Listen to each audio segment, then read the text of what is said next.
sound. We start today with Amendment 23 to Clause 7, with which it will be convenient to debate Amendments 40 and 41 and Clause 7 stand part. Neil O'Brien, would you be good enough to move Amendment 23? Moved. Minister? Formally. Speak to you. Is he going to speak to the amendment first? Right, do you want to... Right. I thought you were... Right. I'm sorry. Neil O'Brien. Chair, my upping and downing and bobbing caused confusion there. It's a pleasure to serve under your chairmanship. And just as we return to our work on Clause 7 of the bill, I just wondered if I could say at the start of the session that it's still a bit disappointing that we've been through second reading and here we are on the third day of committee and we still don't have the impact assessment for the bill, which could potentially answer some of the questions that we're going to be raising today. I know that ministers want to do the right thing. I know that they are trying to get it out of the relevant committee and published, but I do hope that they can succeed in doing that pretty soon. Now, on Clause 7, no reasonable person would argue that a young person leaving care doesn't require some support to live independently. Indeed, young people who haven't left care often require years of support to live independently, and they're less likely to be doing so away from home and in less difficult circumstances. So again, of course, we support the objectives of this clause and the objectives of the government here in providing staying close support, but we have some questions about how this is to work in practice. First, the bill gives discretion to the local authority about whether this support is in the best interests of the young person's welfare. And surely the assumption should be that the support is offered and it should be the exception to withhold it. And one advantage in having the onus turned round like that would be that it would then be, the onus would be on the local authority to record and to explain decisions not to offer that kind of support. And I have a question really to the Minister about what sort of criteria local authorities are supposed to use to make these choices and whether that will be consistent across the country. Second, there's also a question about the process for identifying the person who is to help the young person. And quite rightly, the Department's policy document, the notes, talk about identifying a trusted person, obviously very important to these kind of young people. And by definition, some young people in care have pretty good reasons not to support or to trust the adults around them. So how are local authorities to go about identifying such a trusted person? Third, this is a small point. Will there be digital options to support young people? And that's clearly these days the most frequent method that young people use to get information, particularly sensitive information.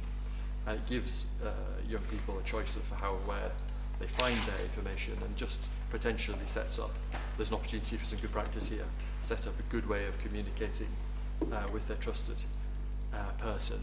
And that leads me to a wider point, which is often as we've gone through this bill, and we'll continue to make this point, there is a risk that local authorities confronted with these new duties will obey the letter of the law, but will they really fulfil the spirit and the intent, the good intent of ministers in passing these clauses in this bill? So can the minister be clear that this is not supposed to be just another signposting service? Young people need, as they leave care, personal advocates who can help them to articulate their needs with other agencies, not a phone number to contact or an email address. They don't really need more leaflets. What they need is a human being who can be trustworthy and provide practical help and advice. Signposting can quickly turn into a doom loop of sort of dead ends and no help. So how does the minister envisage also that local charities, some of whom will have had quite long-term links with the young person in care, how will they be involved? How will they be funded to be part of this? I should say here, I think we will come on to this because of other amendments. I'll ask the minister what she makes of the call from our Wellbeing, Our Choice Coalition for a national wellbeing measurement of care leavers, which would obviously support some of this. I don't know whether the government plans, this is another question, and I appreciate the Minister probably can't pick all these up instantly, but perhaps she'll write on some of these things. Does the government plan to accept the recommendation of the Family Rights Group on this point, to offer lifelong links to all children in care and care leavers, to help them have better relationships with those that they care about? And again, I just wonder if there's an opportunity here. Loads of us as constituency MPs will know people who've been in care and then become carers. There is this cycle. I know several people about this, and I'll talk about one of them a bit later on today. But if we are getting into the business of continuing relationships after leaving care, which is a good thing, I just sort of slightly wonder whether that can become something bigger. It can become a kind of lifelong connection for those who want it, obviously, as a way of getting many much needed carers to stay in the system. And now there is a risk that this is all very LA focused or local authority focused rather than focused on the needs of the young person.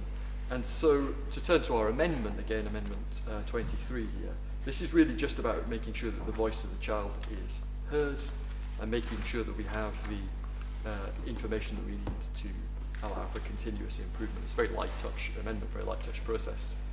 Keeping a record rather of the person's wishes helps to protect, firstly, against the loss of knowledge when personnel change. So if you've got things written down, it's easier for the new person to come in and pick up and understand a bit about what that young person has said they want. And it also, in the longer term, provides a resource for learning and performance improvement. I talked in the previous session about Kaizen and continuous improvement. And our amendment really is designed to support that, to improve continuity, and really just to make sure that the voice of the young people for whom this very sensible form of care is to be provided. Amendment 23 proposed to clause 7, as on the amendment paper. The question is the amendment be made. Darren Humphrey. Thank you, Mr. Stringer. It's a pleasure to serve under your chairmanship. I rise to support clause 8, stand part on the whole, and sorry. Oh, sorry, my mistake. Ian Solomon. Thank you, Chair. It's a pleasure to serve under your chairmanship. The Liberal Democrats welcomed the new requirements on local authorities in this clause to assess whether certain care leavers aged under 25 require the provision of staying close support. Actually, some information from the charity Become, which supports care experienced children, has found that care experienced young people are 9 times more likely to experience homelessness than other young people. And homelessness rates for care leavers have increased by 54% in the last 5 years. So it's a really important clause, I think. Coming to our amendments, Amendment 40 deals with the definition of staying close support in clause 7. That uses the existing definition of the services, which should be set out in the local offer from local councils or local authorities. But through Become and their care advice line, they've found that care leavers are often unaware of the financial support available from the local authority, such as council tax discounts, higher education bursaries, and other benefits. So that can lead them to face unnecessary financial hardship. So that's the financial support part of that amendment. And then more generally, financial literacy can have a huge negative impact on care leavers who are more likely to live independently from an earlier age than their peers. They're not living with parents or guardians necessarily. So we would really like to see local authorities lay out that financial literacy support to help them understand what's available to them. Coming to Amendment 41, that would add information about supported lodgings to the list of those support services that are available. Supported lodgings, that's family-based provision within a broader category of supported accommodation. a young person aged 16 to 23 lives in a room within a home of their supporting lodge's host. That host is tasked with supporting the young person as they go through towards adulthood and independence, giving them practical help, teaching them important life skills, like those financial literacy, budgeting and cooking. And so requiring local authorities to signpost care leavers to any of those supported lodgings provisions in their area could make a real difference to those young people and their lives. So would really appreciate the amendment support. Thank you. Minister? Thank you, Chair. So I will speak to the amendments 23, 40 and 41 and to clause 7 stand part. Turning first to amendment 23, tabled by the honourable members for Harborough, Oakley and Wigston and Central Suffolk and North Ipswich. I do thank the honourable members for this amendment. It draws attention to an important principle that has to run through the whole approach that local authorities take to listening to and responding to the wishes and feelings of their care leavers. When assessing what staying close support should be provided to a young person by a local authority, they should have regard to their wishes. So, which is why we do intend to publish statutory guidance which will draw on established good practice, and it's good practice that we want all local authorities to consider. It will cover how it will work with interconnecting duties, especially the duty to prepare a pathway plan and keep that plan under review. And in developing and maintaining the plan and support arrangements, there is a requirement for the care leaver's wishes to be considered. In response to the specific questions raised by the honourable gentleman, as I said, pathway planning is already a statutory requirement to eligible care leaders, and so the statutory guidance will set out how and when care leavers should be assessed based on their own needs and using the current duties to support care leavers. And with reference to a trusted individual, often these will be individuals already known to the young person, such as a former children home staff member. And again, this is something that will clearly be set out in the statutory guidance, and we will base it on the best practice that we see already in train. And then on the lifelong links, we are currently funding 50 family finding, befriending and mentoring programmes being delivered by 45 local authorities, and the programmes will help children in care and care leavers to identify and connect with important people in their lives, improving their sense of identity and community, and creating and sustaining consistent, stable, loving relationships. I absolutely recognise the points that the honourable gentleman made. The Department for Education has commissioned an independent evaluation of the family finding, befriending and mentoring programme, and that will inform decisions about the future of the programme and how it will work. Turning now to Amendment 40, each care leaver will have their own levels of need and support. Local authorities have a duty to assess the needs of certain care leavers and prepare and create that pathway for them and maintain it as well with them. Statutory guidance already makes clear that the pathway planning process must address a young person's financial needs and independent living skills, and they'll be able to, where eligible, have access to financial support and benefits, as well as support to manage these benefits and allowances themselves. And it'll be strengthened by the support being made available through this clause, including advice, information and representation to find and keep suitable accommodation, given that budgeting and financial management issues can be a significant barrier to maintaining tenancies where for many care leavers. So it'll include advice and guidance to local authorities to aid in the setup and delivery of this, building on best practice examples of how current grant-funded local authorities are already offering support to access financial services and financial literacy skills for their care leavers. Responding to Amendment 41, we know that some care leavers may not feel ready to live independently straight away, and that's where supported lodgings can offer a really important suitable alternative. They are an excellent way for individuals with appropriate training to offer a room to a young person leaving care. It's also the way that a young person can get that practical and emotional support to help them develop the skills that they need for independent living. So we will continue to support the use of supported lodgings for care leavers where this is in the best interests of a young person. However, we do not feel this amendment is needed because clause 748 specifies that staying close support includes help for eligible care leavers to find and keep a suitable accommodation.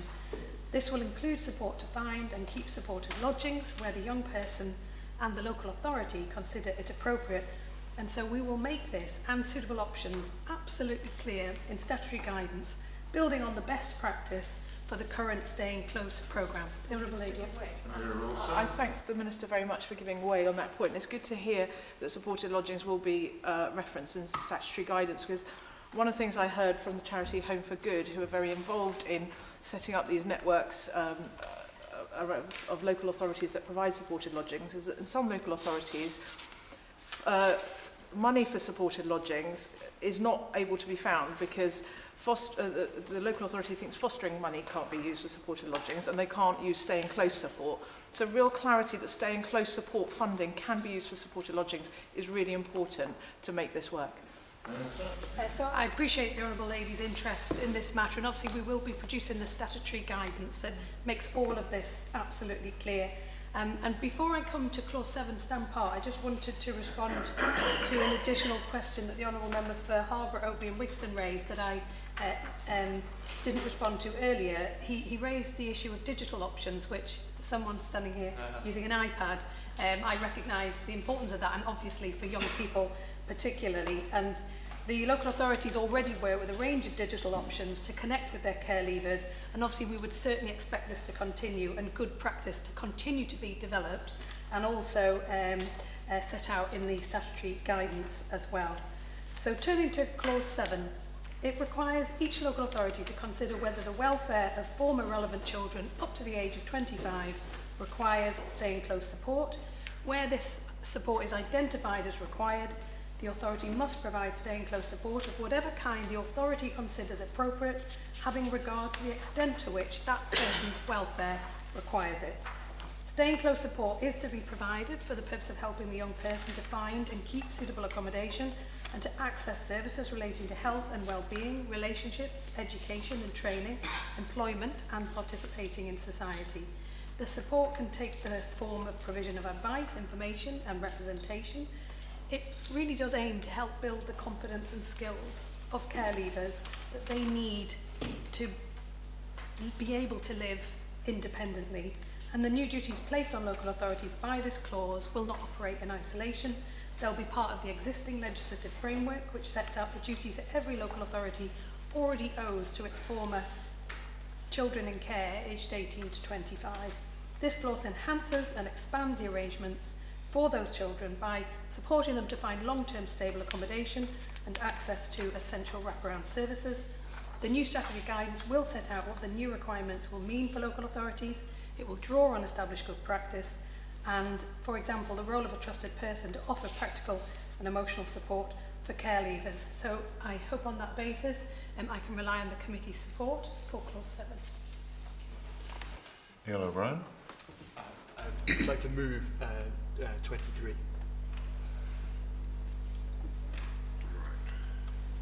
You would like to vote Amendment 23.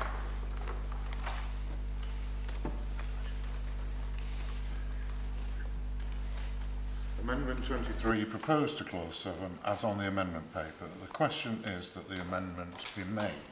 As many as are of that opinion say aye. Aye. To the contrary, no. No. Division. Division in room 10. The whips. Happy we go to the vote. Lock the doors. Catherine Atkinson. No. David Baines. Matt Bishop. No. Lucy Collins. No. Emma Foodie. No. Vicky Foxcroft. No. Tom Hayes. No. Damien Hines. Aye. Catherine McKinnell. No. Amanda Martin.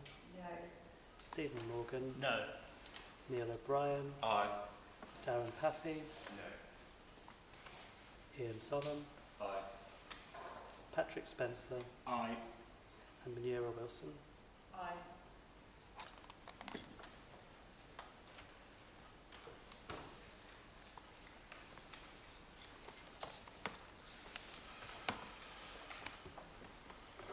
The ayes were 5, the noes 11, the noes have it, the noes have it. Unlock.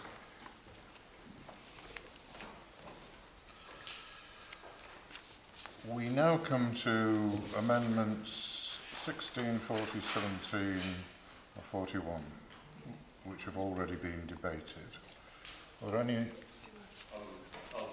We'll withdraw the amendments. Right. They needed moving. If they're not moved at this stage, then you don't have to withdraw them.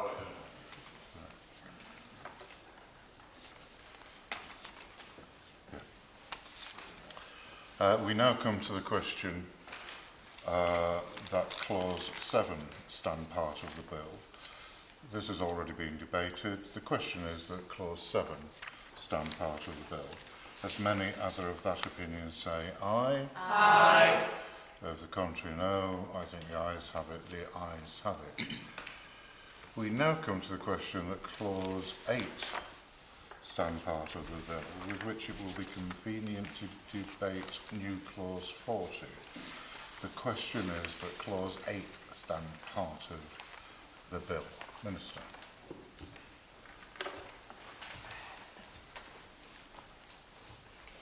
Thank you. I would like to speak to clause 8. Expert reviews have shown that many care leavers face barriers to securing and maintaining affordable housing.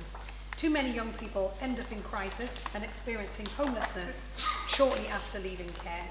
Whilst Housing and Children's Services departments are encouraged in current guidance to work together to achieve the common aim of planning and providing appropriate accommodation and support for care leavers, this is not happening consistently in practice.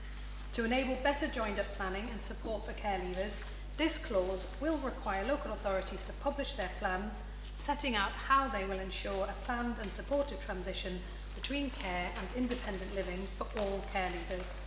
Our aim through this clause is for local authorities to coordinate and plan the sufficiency of care leaver accommodation, to plan for the right accommodation for each individual, and to make early, clear planning decisions that are right for each care leaver's needs. We've specified in the clause that the information required to be published by the local authority includes information about their arrangements for enabling it to anticipate the future needs of care leavers, cooperating with local housing authorities in assisting former relevant children under the age of 25 to find and keep suitable accommodation, providing assistance to former relevant children under the age of 25 who are at risk of being homeless or who are released from detention to find and keep suitable accommodation, and assisting former relevant children aged under 25 to access the services they need. The clause... I will give way. David Hines. Obviously, this question about securing accommodation, keeping accommodation is incredibly important for care leavers. Closely linked, of course, to what the Honourable Gentleman was saying about financial capacity. I wonder what her thought is on what should be the default position for those care leavers in receipt of universal credit. If the default position should be automatic payment of rent payments from the universal credit payment, or the default position should be that is for the individual to manage. Obviously it can change an individual case, but what should be the default, and what advice or what discussions do they have with the DWP? Minister. As the Honourable Gentleman will know, we obviously work on a cross-government basis and are in regular conversations with government colleagues in various government departments to make sure that the offer we provide to care leavers is not only going to give care leavers the best chance in their move to live independently, but also that it works, and another government department and their approach to these matters complements and cooperates with what clearly this legislation is intended to achieve. The Honourable Gentleman raises a very specific and quite technical question that relates to the work of the Department for Work and Pensions. And as I will come on to, we are working hard to establish in fact, re-establish the ministerial working group to support these particular young people. And I am certain that this is a matter that can be very carefully considered as part of that work. So I will take it away and feed it on to colleagues. So thank you for raising it. Turning to, so on the basis of the importance of this clause and the changes it will bring to how local authorities work with children who are leaving care or who are under the age of 25 and no longer children indeed by that point, but who have been in care, I hope the committee will agree that it should stand part of the bill. I'll now turn to new clause 40, which is tabled by the Honourable Member for North Herefordshire, who is not present today, and therefore... I've been told she's unwell. Okay, okay. Do I still respond to the is it... It is within scope of this debate, Okay. if the Minister wishes to respond. Okay, well, I'm happy to respond to new clause 40 because it would require the Secretary of State to publish a national offer for care leavers, mirroring the requirement on local authorities to publish their local offer. There are already examples of additional support that is provided for care leavers from central government that complement the support provided by local authorities. Care leavers may, for example, be entitled to a £3,000 bursary if they start an apprenticeship and may be entitled to the higher one-bedroom rate of housing support in universal credit. As I mentioned earlier, we have re-established the Care Leaver Ministerial Board, now co-chaired by the Department for Education Secretary of State and the Deputy Prime Minister, comprising ministers from 11 other government departments, to consider what further help could be provided to improve outcomes for this vulnerable group of young people. We also... I'll happily give way. I wonder if that the reconstituted group will pay particular attention to the role of enlightened employers who, not only for the benefit of the young person, but actually also for the benefit of their business, bearing in mind the immense breadth of experience, the unique life experiences that many people with care experience bring to that business, will take an extra chance on a care leaver to give them that opportunity. And actually, of course, being in work, having a regular wage opens up so much else in life. Minister? The Right Honourable Gentleman raises an important point and advocates powerfully for this vulnerable group of young people, and indeed there will be representation on the ministerial group from various government departments, including the Minister for Business,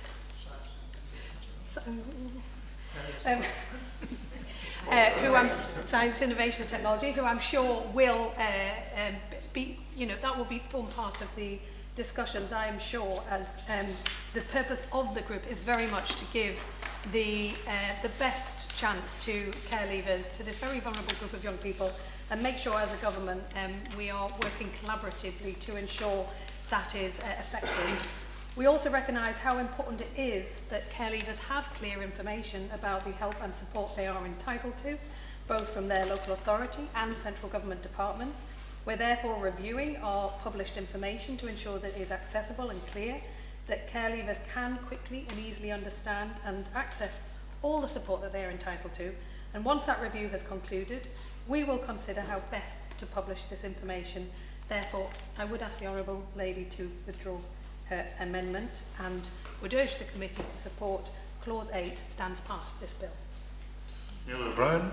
Thank you, Mr. Chairman. And this is it's a good and sensible amendment, and it's something we will support to be part of the bill. With just to note that all of these things that we are doing here, they're all good clauses, but they do all come with an administrative cost, and we've had the discussion already in committee about the importance of making sure that it's properly funded.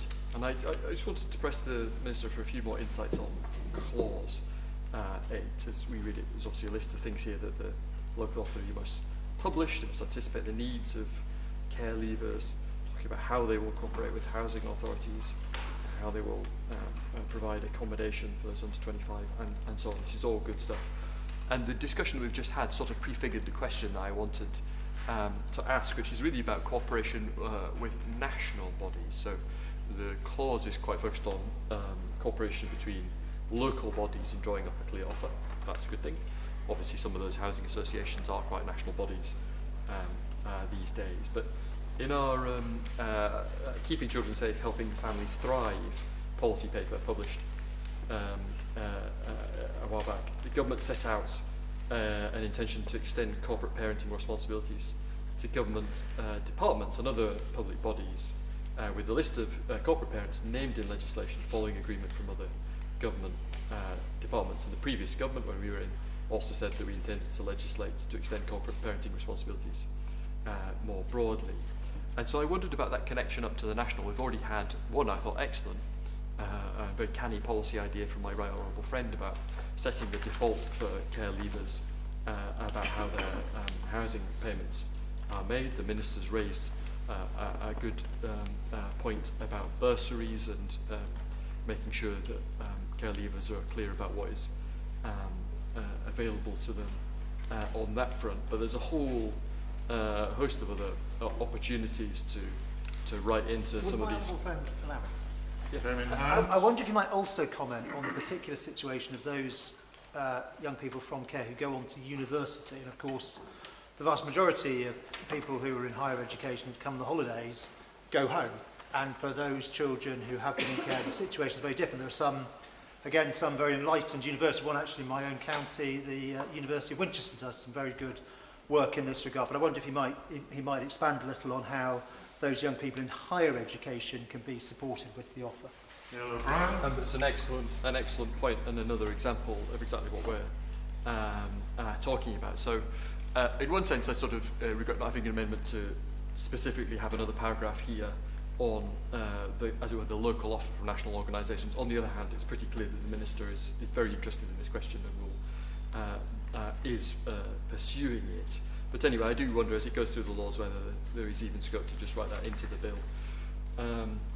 And the DfE's explanatory notes for the bills say that while Housing and Children's Services departments are encouraged in guidance, which I think is in Part 7 of the Children Act 1989, to work together to achieve the common aim of planning and providing appropriate accommodation and support for care leavers, that isn't, and I think the Minister sort of alluded to this, happening consistently in practice.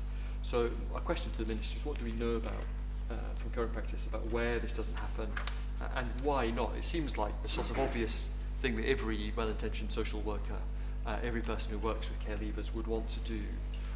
What does the good model of effective provision of that support look like? Are there local authorities that we think are the best cases of this? And other than providing the administrative support and legislative hook for better gripping of this, I don't know whether there's anything else that the Ministry is planning to do to try and specifically help achieve this more consistently, as of all these different things that one wants to join up for the care leaver, the provision of a safe place to live and a stable housing arrangements is probably the number one thing. And I just wondered if there was anything more that was being done, or the Minister had his thoughts on how that can be done best and where it is currently done best and why, where it's not being done as well as we hope, why that is happening. Darren Puffy. Thank you, Chair, and I appreciate your patience. It's not the first time I've stumbled over committee procedure, and no doubt it won't be the last, but I appreciate your patience. I've really welcomed the Minister's comments and obviously the inclusion of this clause in the bill. Hence, I support it very strongly and just want to address the sentiment of new clause 40 as well within this. The extension of the requirements around accommodation, extending the Children and Social Work Act, requires the councils to publish that local offer. That is crucial because it is at the local level, and many of us have served in local government. It is at that level that these crucial services are delivered, and it is those services that can often make or break opportunities for care leavers. And so this also takes steps, obviously, towards making good on the Prime Minister's commitment to guaranteeing care leavers a place to live. I think we would all recognise from our own context and constituencies that the barriers faced by care experienced young people are numerous, and the likelihood that good outcomes in life will be harder for them to achieve is simply a fact. So it is absolutely right to bolster the local offer as Clause 8 seeks to do.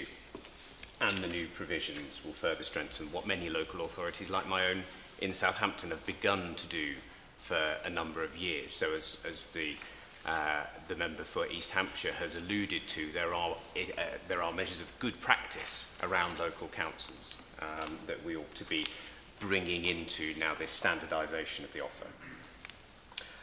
In terms of a national offer, certainly the new clause has its merits, and I think it's something good to aim for. I have had the opportunity to speak to the Minister for Children and Families, whose remit this comes under, and she's agreed to meet with me to explore this further. But as my honourable friend, the member for Newcastle upon Tyne North, has already alluded to, there is a cross-ministerial group. I really welcome the work that they are doing to take these measures forward, because they're building on the existing measures which strengthen that national focus is absolutely crucial. It says to young people with care experience that they matter.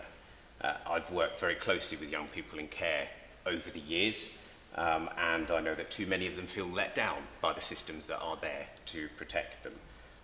So by showing that this government gets what it's like for them, and that this government is focused on acting for their good, and doing so from the very top of government and having that national focus, that really does go a long way to making their journey to adulthood stronger, as smooth as it can possibly be, and to ensure that they fully are supported to thrive.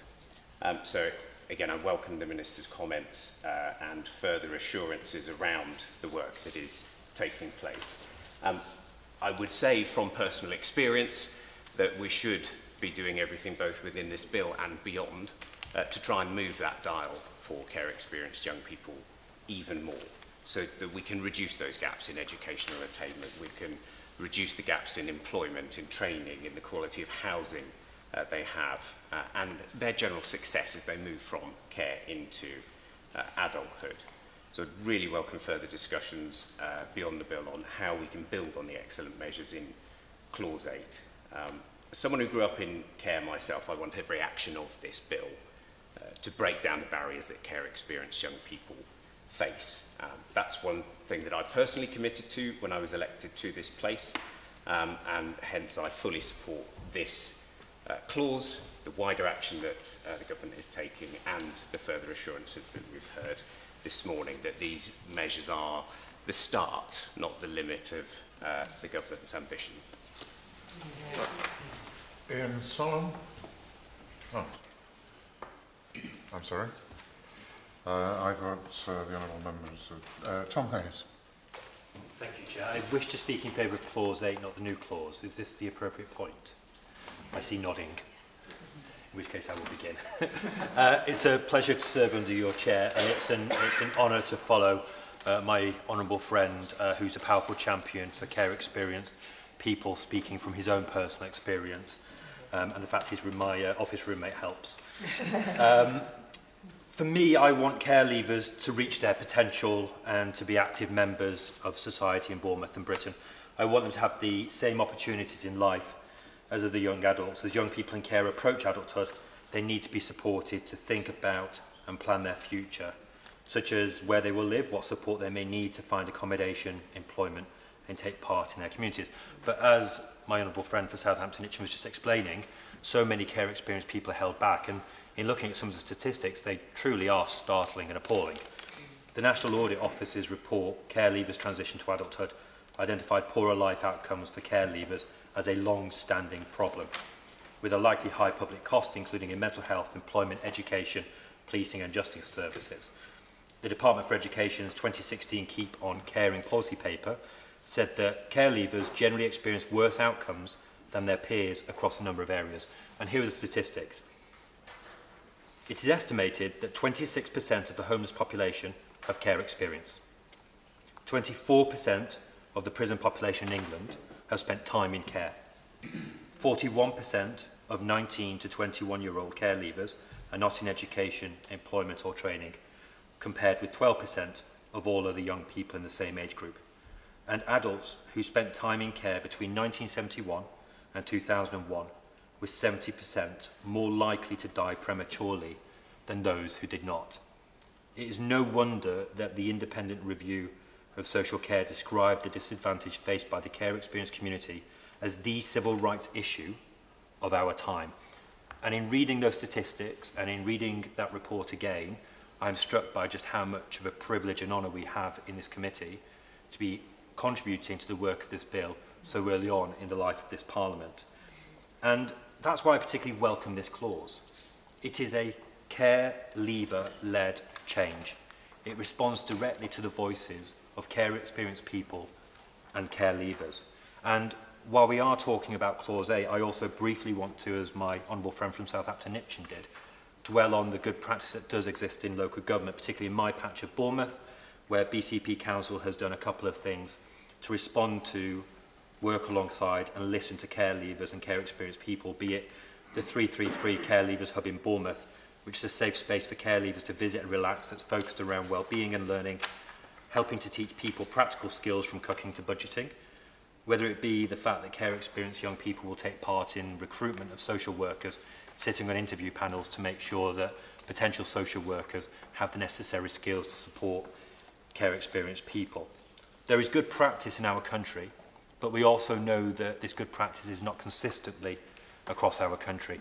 And so I welcome the efforts in this particular clause, indeed in much of this bill, to make sure that we have that consistency. And by requiring the publication of information, care leavers will be able to know what services they can access, but critically too, professionals will be able to feel supported to advise and signpost offers.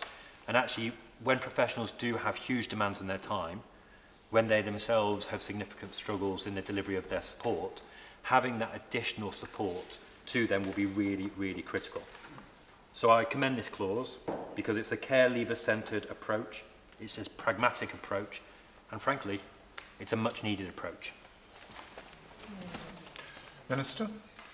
Thank you, Chair. And thank you to the Honourable Gentleman for Southampton Itchen for his very powerful and personal testimony and his clear commitment to these issues, and also the member for Bournemouth East for a really clear and important contribution which sets out the very reasons why we are providing that continuity of support when care leavers reach the age of 18 through the Staying Put programme, and why we are now legislating to add staying close to the duties that local authorities have to provide that care to leavers, to help them find suitable accommodation and to access services, including relating to health and well-being support, to help them develop and build their confidence and their skills as they get used to living independently, and why we are also investing in family finding, mentoring and befriending programs to help care leavers develop those strong social networks that they can then turn to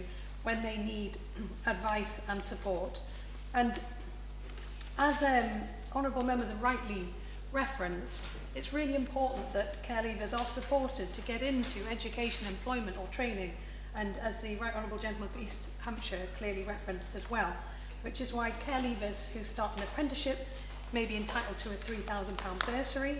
Local authorities must provide a £2,000 bursary for care leavers who go to university, and care leavers may be entitled to a 16 to 19 bursary if they're staying in further education. And again, further to the question raised by my Right Honourable Gentleman, the Right Honourable Gentleman for East Hampshire, over 550 businesses have signed the Care Leaver Covenant, offering care leavers job and other opportunities, and we continue to deliver the Civil Service Care Leaver Internship Scheme, which has resulted in over 1,000 care leavers being offered paid jobs across government. We have a real commitment to improving education outcomes for children in care that would help support them into adulthood and reduce the likelihood of them not being in education, employment and training, and we will continue to support that. In terms of the questions raised by the Honourable Member for Harborough, Oakley and Wigston on how this interacts with national offers, government does set out guidance for local authorities on the duties and entitlements for care leavers, and we're working to develop the detail of these proposals to make sure that local authorities work together with government to improve support for care leavers. With specific reference to higher education, we do already have a number of duties to support eligible care leavers in higher education, and it'll be certainly part of the expectation of the local offer that these options are open to care leavers, and obviously it's an important aspect to support. And in response specifically to the Honourable Member for Southampton Itchen about the good practice of local authorities being brought into the local offer, we absolutely agree and work closely with a number of good local authorities, and there is a lot of really good practice around. And so we intend to bring these local authorities into our work within government to make sure that we have updated guidance that can ensure the best practice is spread as far and as wide and as consistently as possible. And with that, I would urge committee members to support Clause 8 stand part of the bill. The question is that Clause 8 stand part of the bill. As many as are of that opinion say aye. Aye. Of the contrary, no. I think the ayes have it. The ayes have it. We now come to the question that Clause 9 stand part of the bill. The question is that Clause 9 stand part of the bill. Minister?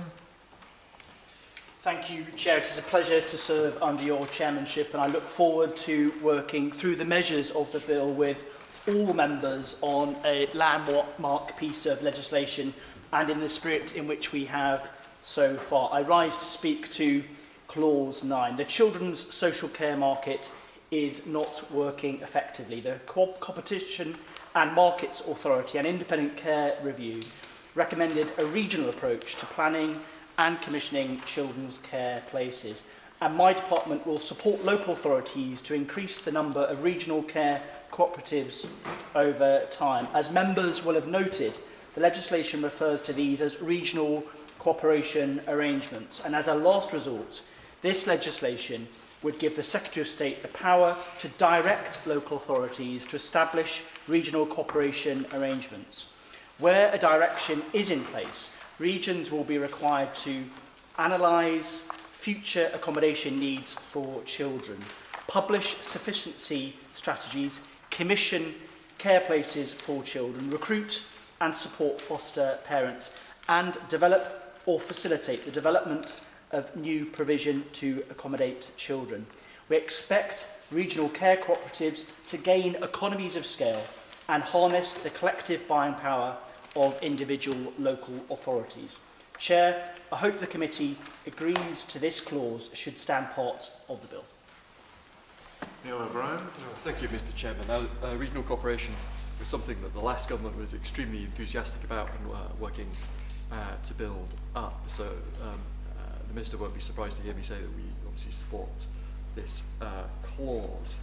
The last government's Stable Homes Built on Love policy paper said that the government would work with local authorities to test the use of regional care cooperatives, regional groupings of authorities, to plan, commission and deliver care places in 2 areas. And those 2 pathfinders would trial an approach within the current legal framework with a view to rolling out nationally following evaluation as soon as parliamentary time allowed. And so where we're in, I suspect we'd be passing very much the same clause. Now, this government has announced that those 2 pathfinders are going ahead in Greater Manchester and the South East from this summer. And when we consulted about this idea, there was a lot of support for it. It's a good idea, but there was also a lot of concerns and questions about their size, about the risk that they'd be too removed from the child, about losing relationships with small providers in particular. And as the Minister said, this is a recommendation from previous work, including from the independent review into children's social care, which we commissioned. And we obviously hope that they are useful in providing local authorities with greater purchasing power and more options when they're securing accommodation for children in care. But we do think it is important to be very clear about what the objectives are here to avoid any unintended consequences. I've come to think often it's when we all agree that we're doing a good thing that we should be asking ourselves some difficult questions to make sure that we're not making a mistake.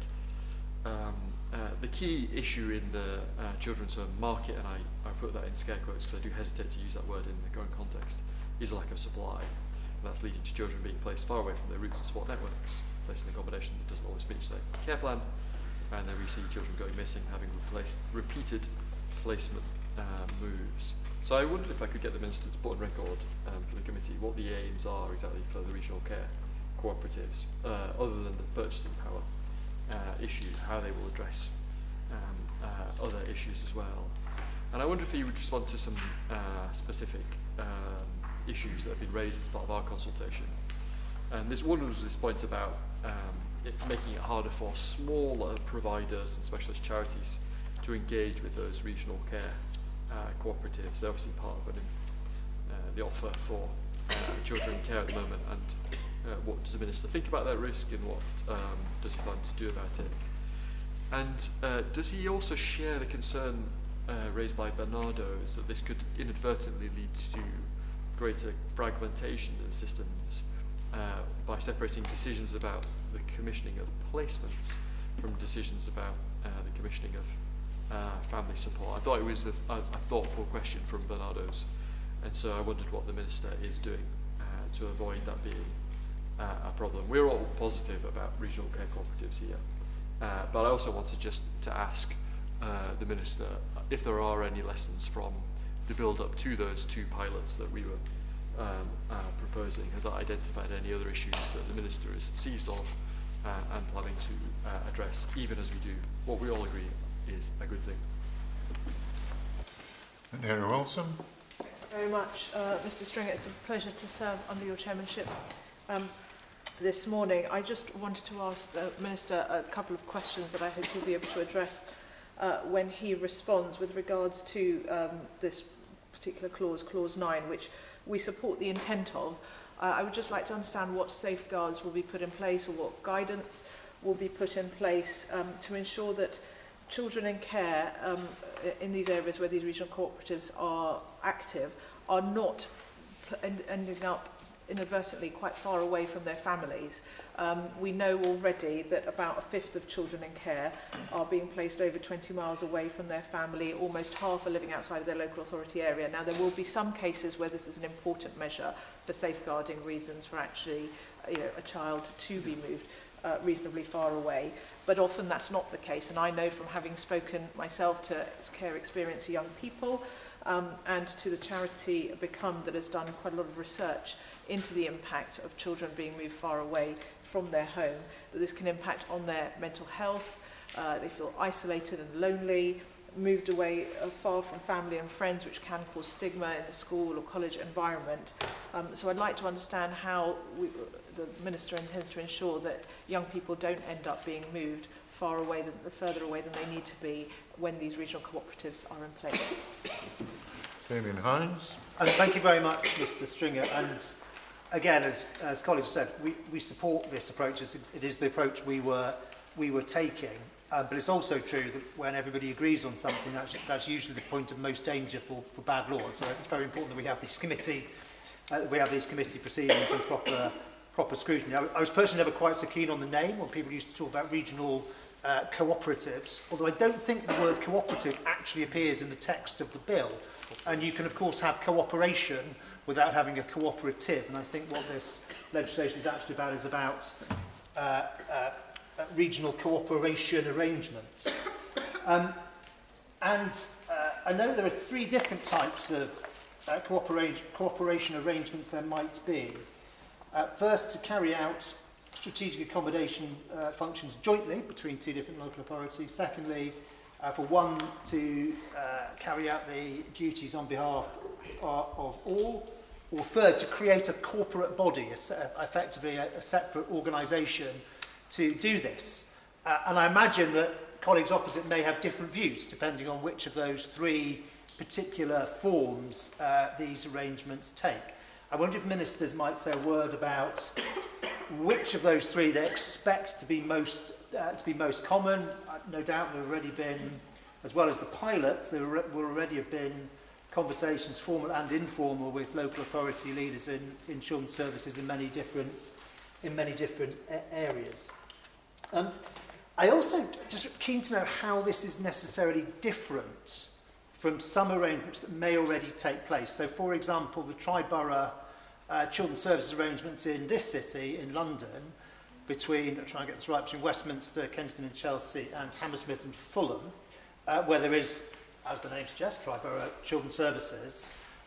Presumably some of these functions, therefore, are held in common, are administered in common. I wonder just how this is how this is different. And if it is, of course. Just a question I probably should have asked as well with the Minister is this thing about scale. So in the two pilots, you have Greater Manchester, which is just under 3 million people. You have the South East, which is like 9 million people, roughly. And I don't know what the government's attitude to their expectations about scale are, whether something like the Tri-Borough, which is obviously much smaller, would be something they would continue to support. Look, my honourable friend, as ever, makes a very apt point. And of course, where you would end up on that scale continuum depends a lot on what it is you're most going after. And of course, you want all of these things. But for purchasing power, obviously the bigger the scale, the better. For close relationships and easy, if you like, easy working relationships, then actually smaller is sometimes better. And when you're talking about children and the placement of some of those vulnerable children, that may well push you more towards, I suspect, the smaller end of the scale rather than the larger.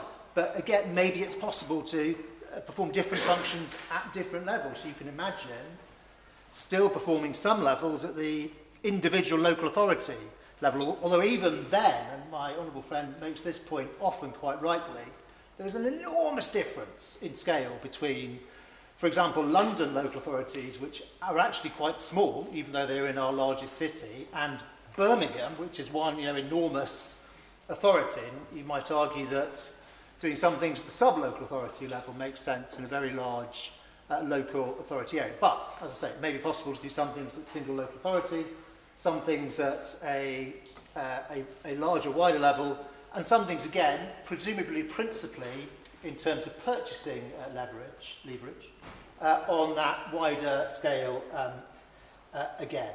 And I don't know if I actually asked this question just before my honourable friend came in, but if it isn't materially different in practice from something that already exists in cooperation between local authorities, even if that is on a smaller scale than what is envisaged, is legislation actually necessary?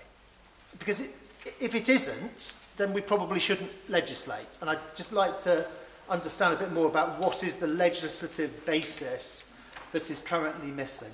And finally, the bill also sets out the Secretary of State may add to the definition of the strategic accommodation functions that we have listed on page 14 from line 8. And I just wonder what type of additional functions the Minister may have in mind. Tom Hayes. Thank you, Chair. I wanted to speak in favour of regional cooperation arrangements. And this is primarily because of what we've seen in two important reviews or evaluations. So the recent independent government review that I was just referring to into children's social care highlighted a system at breaking point, as you were just hearing from the Minister. How we find, how we match, how we build and how we run foster homes and residential care for children in care radically needs to change was the insight of that report. But also the Competition and Markets Authority, when it looked at this area, identified major problems too. Profiteering, weak oversight and poor planning by councils. Really the verdict on the system is damning. And the independent review recommended that a cooperative model should sit at the centre of bringing about change. The values of our movement could provide the loving homes that children in care need. And I'm particularly rising in support of this clause because this bill feels like a very Labour government bill. It particularly feels like one because it has at some of its heart the cooperative model, and the cooperative model is obviously such a big part of our Labour movement. My hope is that regional care cooperatives could gain economies of scale and harness the collective buying power of independent local authorities to improve services for looked after children. There are obvious benefits to using a cooperative model to solving these problems. The values of self-help, self-responsibility, democracy, equality, equity and solidarity apply directly to how these regional care cooperatives would be run. And in a social care market, which has been described as so broken by the Minister in those reports, I think bringing the cooperative model more into what we provide is absolutely critical. Minister. Thank you, Chair, and thank you for those thoughtful comments and suggestions and questions. Turning to the points made by the opposition spokesperson with regards to learning from the Pathfinders, the Department has consulted widely with the sector on the proposals for the regional care cooperatives. There's been learning setting from the pathfinders. This has shaped the proposed legislation, including defining the strategic accommodation functions. He also made a number of other points I wanted to turn to, that we will also develop expertise in areas such as data analysis and forecasting, as well as targeted marketing, training and support for foster carers. Working collectively with improved specialist capabilities should allow for greater innovation so that local areas are better able to deliver services for children in care. Turning to the points made by the Honourable Member for Richmond with regards to where placements are. Twickenham, my apologies, Twickenham, I did know that. I was trying to be impressive by remembering constituencies and I got that badly wrong on where placements should be. Local authorities will continue to have the same statutory duties to find the most appropriate place for looked after children, including that they should live near home so far as reasonably applicable. Regional care cooperatives will assist local authorities with these duties. Placement shortages, of course, is a key driver of children being placed in homes far from where they live, and regional care cooperatives should improve this by increasing local and regional sufficiency and making more places available locally for children who need them. It was really just to ask the Minister, just to confirm what I think is the case anyway, which is that the government would only use the powers in this clause to impose regional cooperation agreements as an absolute last resort, right? That is not, we're going to push this on everybody who doesn't want it. That would be the absolute last resort, wouldn't it? Minister. The Shadow Minister is absolutely correct. We want to work collaboratively with local authorities in rolling these out. We won't be forcing local authorities to do so, and I thank him for his point in order to make that clarity clear. The question is that Clause 9 stand part of the bill. As many... Mr Stringer, forgive me, I know the Minister's finished. May I speak again with leave? No, I was moving to the vote on it. Yeah, I'm sorry you missed the opportunity. Okay. The question is that Clause 9 stand part of the bill. As many as are of that opinion say aye. Aye. Of the contrary, no. I think the ayes have it. The ayes have it. We now come to Amendment 24 to Clause 10, with which it will be convenient to debate Clause 10 stand part. Neil O'Brien, if you'd be good enough to move Amendment 24. Absolutely. Thank you, Mr Chairman. We've come to a really, really serious clause in this bill. Not the others are not, but particularly serious one because the use of deprivation of liberty orders for children is obviously always a deeply troubling thing, and the rise in the number of children subject to them is too. And I share the wish of the Children's Commissioner to see an end to this practice, as well as the use of unregistered provision in particular. So we have seen an increase in the number of young children, I gather including 2 children aged 7 last year, and 200 under 13 being given deprivation of liberty orders. But at the moment there's nothing in this bill which differentiates by the age or the stage of the child, and I wonder, as my first question, what consideration the Minister has given to this, because there is something about this being used on very, very young children that is particularly striking. When a young child goes into secure accommodation, the Secretary of State has to sign it off, but there is no sign-off from the Secretary of State on deprivation of liberty orders. Why not? Surely there should be consistency in this area, which is something the government is keen on in other parts of the bill. So I wondered if they would bring that consistency to this part of the bill. More broadly, don't we need, and I'm sure in the other place they'll be very interested in this question, don't we need greater clarity on the mechanism for restricting children's liberty outside a secure institution? And again, as the Children's Commission has written, some of these children have physical and learning disabilities, and many are at risk of criminal and sexual exploitation, or both.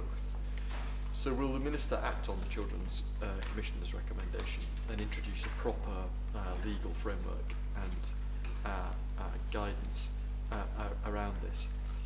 As the Honourable Lady can see, sorry, the Honourable Gentleman can see from our Amendment 24, we believe that there needs to be much greater clarity in the bill on therapeutic care for those who are contained, as it were, by deprivation of liberty order. Historically, there's been a lot of focus on containment, and this amendment, I suppose, is our sort of legislative prod to try and take that opportunity to think about what therapeutic help a child needs and how to deliver it. And I want to try and put to the Minister some of the very important points made to us last Tuesday, so a week ago, by Jackie Tiotto from Kafkas.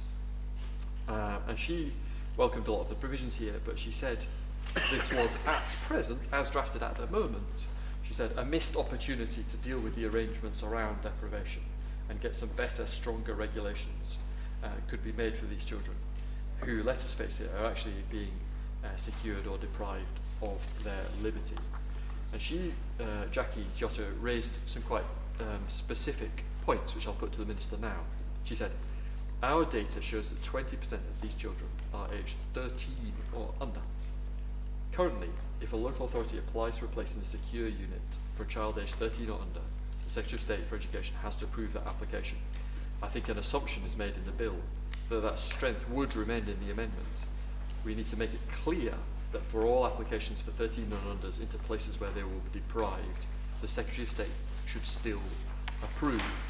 That has been unnecessary so far because the courts have been using their jurisdiction to deprive children.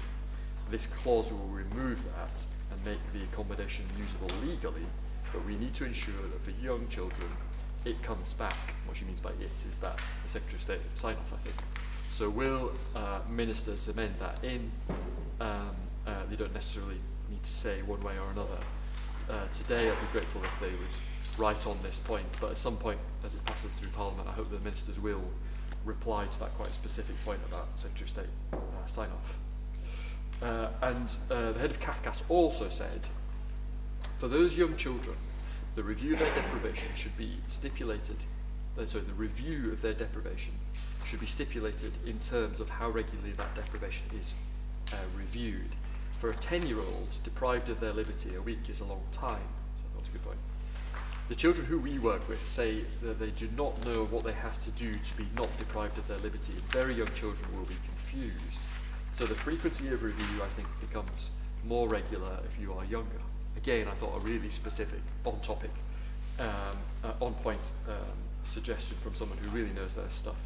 So I wondered what ministers thought of this, whether they might take up that suggestion from Kafkas, and they will start to specify frequency of review and take up a point that you make it more frequent and clearer for young, very, very confused children.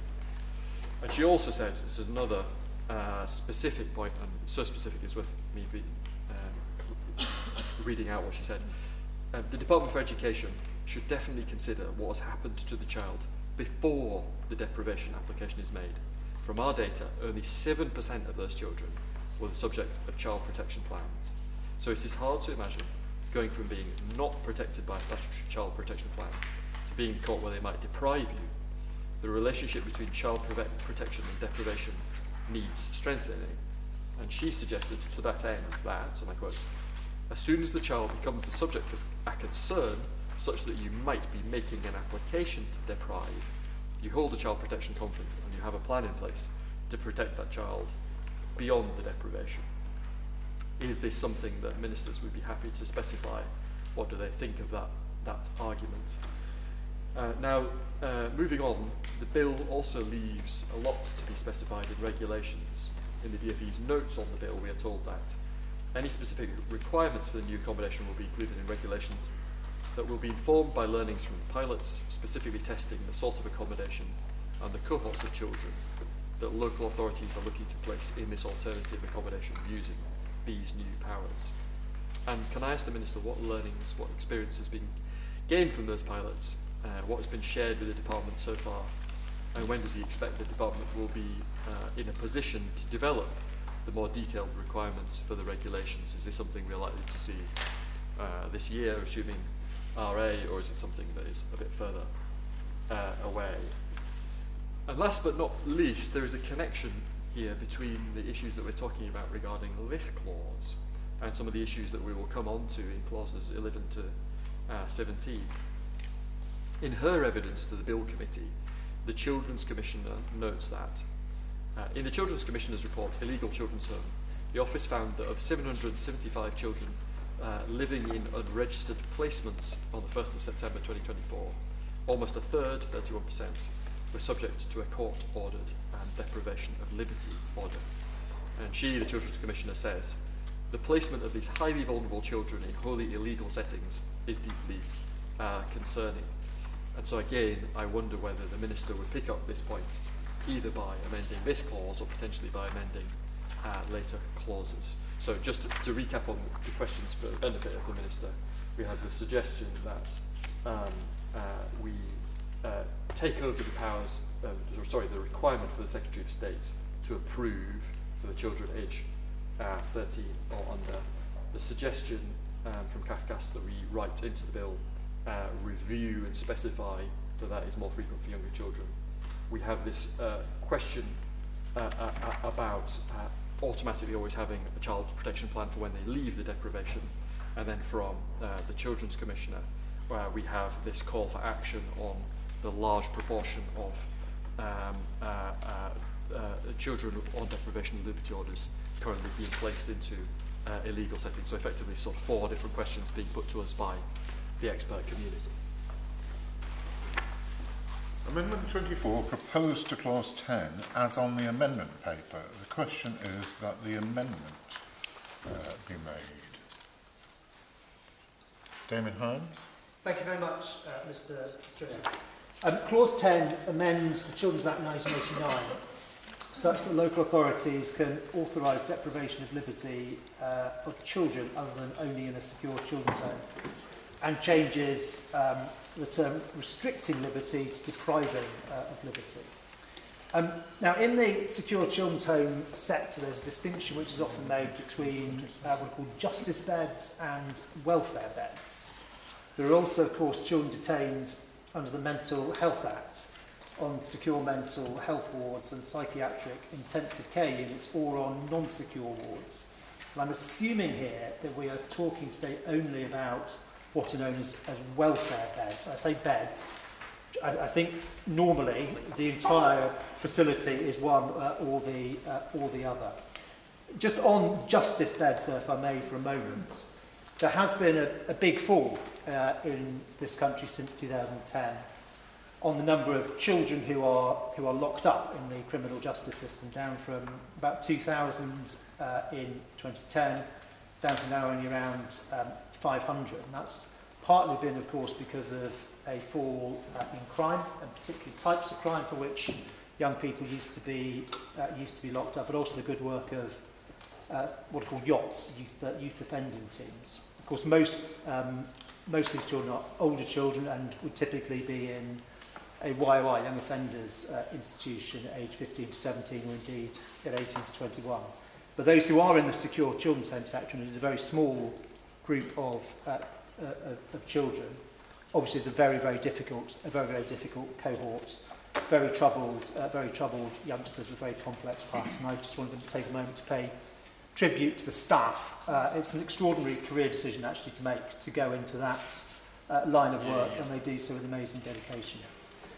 On the welfare beds part of the secure children's home sector, so this is not when somebody has been deprived or had their liberty restricted because of, I suppose the distinction is not because of something they've done, but because of something they might do, because of the danger that they pose, the threat either to themselves or to others.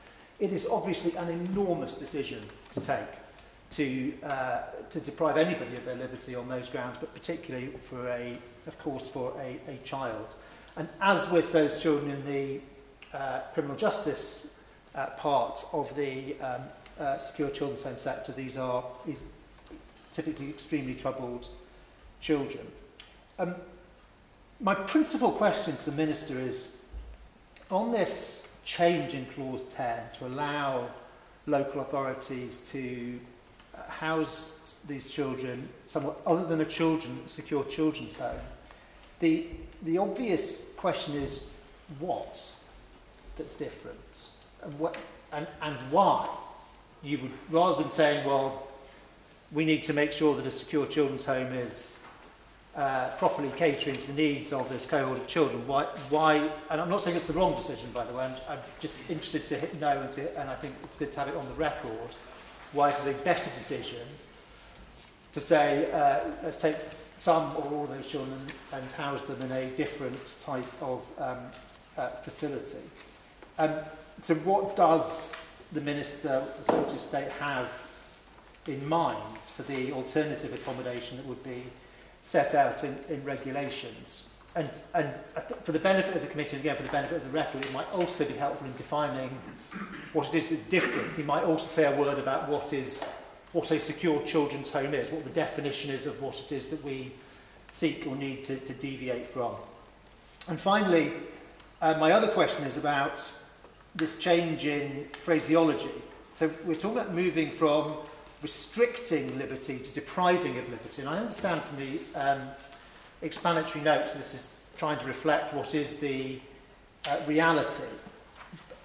But I do think it's a legitimate question whether that is strictly a necessary change to make, what the reasoning is. And indeed, even when we do deprive people of liberty, we don't deprive them of all of their liberty. That is, there are degrees of restriction.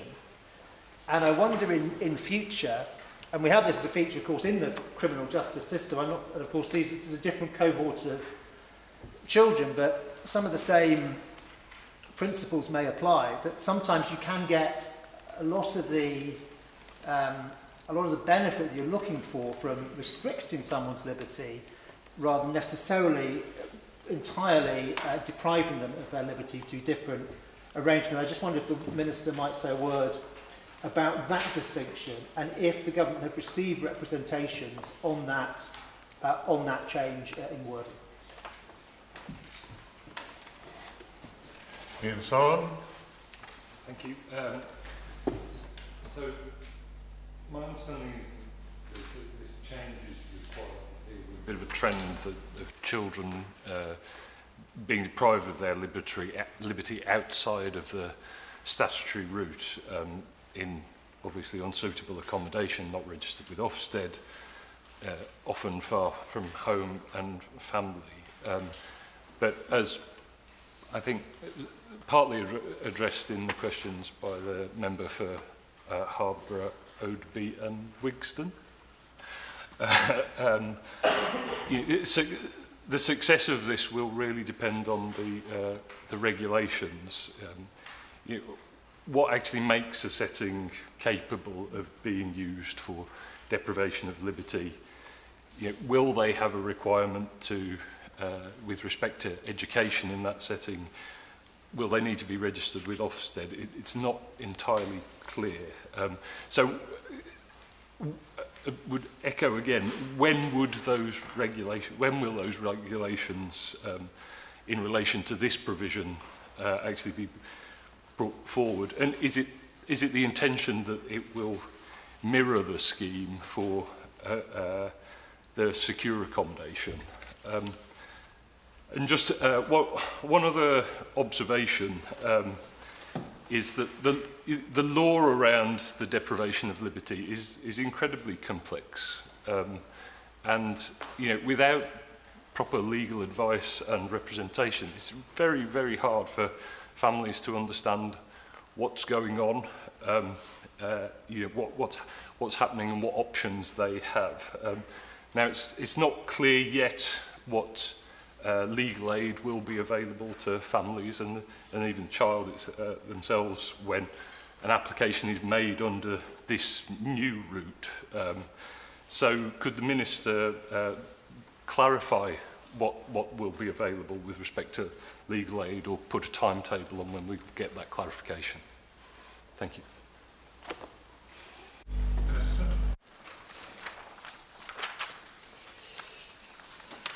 Thank you, Chair. And I rise to speak to amendments in Group 14. First, I turn to speak to Amendment 24 in the name of the opposition spokesperson, which seeks to place a legal duty on local authorities to provide therapeutic treatment for children placed in secure accommodation, that is, a secure children's home. It is this government's view that this amendment is not necessary on the basis that there are a number of existing legal duties on local authorities to ensure that wherever children are placed, including in secure accommodation, their needs, including the needs for therapeutic treatment, are met. This is part of the duty on local authorities under primary legislation to safeguard and promote the welfare of any child looked after by them.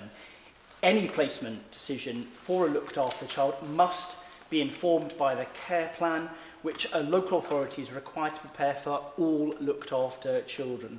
The local authority must understand fully the services offered and how the provider intends to care for the child, which should be based on robust evidence that supports the appropriateness and effectiveness of any therapeutic approach or model of care the provider intends to use. Chair, this will apply equally to a placement in secure children's home, as it will to other residential placements, including relevant accommodation outlined in this clause. The care plan must be shared with the secure children's home's registered manager and be kept under regular review. The care plan must include arrangements made by the local authority to meet the child's needs, including in relation to health, which must be included in the health plan. That forms part of the care plan, and in relation to the child's emotional and behavioural development. We recognise the government as part of ensuring that children have access to the most appropriate therapeutic support in secure accommodation. Children should be provided with appropriate healthcare services. As such, in addition to the duty on local authorities to take reasonable steps to ensure that the child is provided with access to appropriate healthcare services, NHS England has statutory responsibility for the direct commissioning of health services or facilities for children in secure accommodation. In addition, NHS England retain a duty around any health provision that is specified in a child's EHCP. The duty means any health services specified must be provided where possible within the bounds of what is already commissioned. Therefore, for the reasons I've outlined, I would kindly ask the opposition spokesperson to withdraw his amendment. I now turn to clause 10, which, through amendments to section 25 of the Children's Act 1989, allows for children to be deprived of liberty in provision other than a secure children's home under a statutory framework, with the associated benefits this brings, including access to regular review points and easier access to legal aid. This will create a statutory basis for a court-authorised deprivation of liberty in accommodation best suited to meeting the needs of some of the most vulnerable children, where care and treatment are provided, and where restrictions that amount to deprivation of liberty in connection with the provision of that care and treatment, if required to keep children safe, can also be imposed. Members will know, due to a lack of sufficient suitable placement options available to local authorities, many children are currently being placed in unregistered provision or in open children's homes, where they are deprived of their liberty under authorisation of the High Court under its inherent jurisdiction, rather than under a statutory framework. The inherent jurisdiction is intended only as a step of last resort, typically to keep a child safe when in no other legal route or statutory mechanism is available.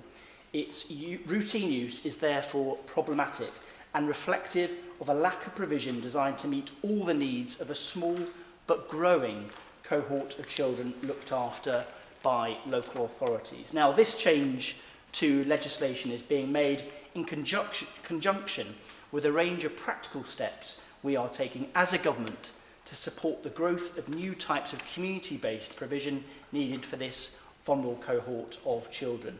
And we have a Department for Education and NHS England-led programme of work which is supporting local authorities and health partners both with investment and resources to improve their assessment of need, improve commissioning practices and develop a whole pathway, as well as individual placements which better suit these children's needs.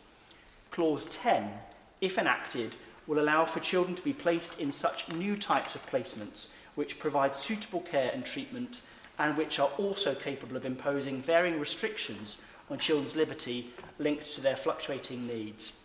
Now, that could include the ability to place greater restriction on a child's liberty that amount to a deprivation, where necessary, in connection with the care and treatment being provided at that accommodation, whilst also being able to reduce the restrictions where appropriate without the child needing to be moved out of the accommodation, which is the case currently for children who are placed in secure children's homes.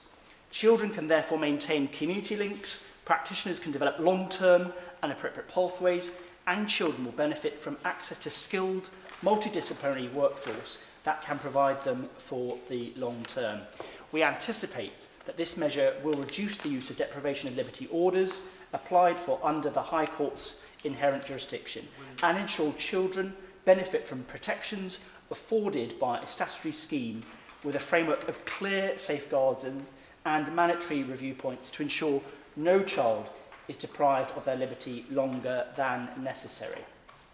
Additionally, this change will signal to local authorities, other key sector partners and providers of children's residential provision, Parliament's endorsement of and commitment to these placement options, supporting them to grow and reduce dependency on poor quality, expensive, unregistered placements.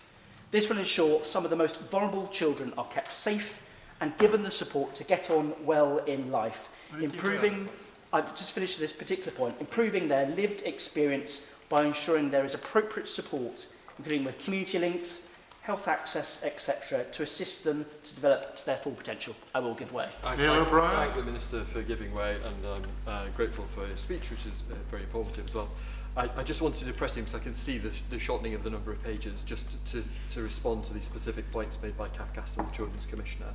And some of them he's sort of alluding to as he goes along, the Minister is.